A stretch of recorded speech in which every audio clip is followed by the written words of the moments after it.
Asante sana naibu wa rais Mheshimiwa Riggy GACHAGUA, gavana wa Lamu, mama yetu ambaye ameachwa na deputy governor Madam Stella na watoto wako wawili na family, mjumbe wa area hii ndugu yetu Mudhama, clergy na waombolezaji wenzangu. Bwana Yesu asifiwe. God is good all the time. Asante. Kwa majina naitwa Samuel Parashina.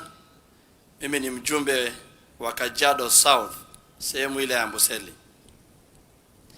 Na kwa hivyo tumekuja na naibu rais ili kwamba tulete pole zetu, na naanza kuleta pole zangu na watu wa Kajiado, kwa family na watu wa Lamu kwa kumpoteza deputy governor.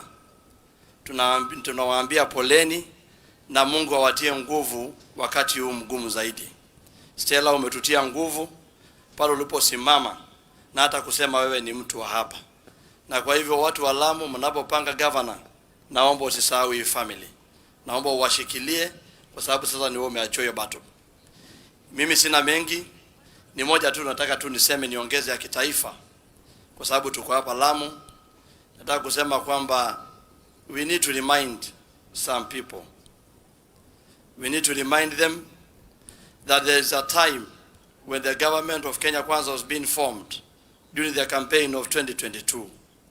There is a group of people who never wanted the deputy president to be the deputy president. But the deputy president became the deputy president by the will of God and by the votes of the Kenyan people. We want to tell them, no any strategy that they are developing of sabotaging the deputy president or even plotting anything or bringing in cheap campaign, it will not separate him with the people of the Republic of Kenya. Nataka ieleweke hivyo. The deputy president is not a deputy president by choice. He is a deputy president and he has to complete his term. So any program that they are bringing in, trying to undermine him, trying to show that he cannot work, hiyo story ni ajaba. Hiyo story iendi mahali na tunawaongojea bungeni wafike. Ama mnagani watu wetu? Kwa hivyo mimi sina mengi, Mungu na Mudhama ni mjumbe anajua kazi. Deputy president usistuliwe na mtu.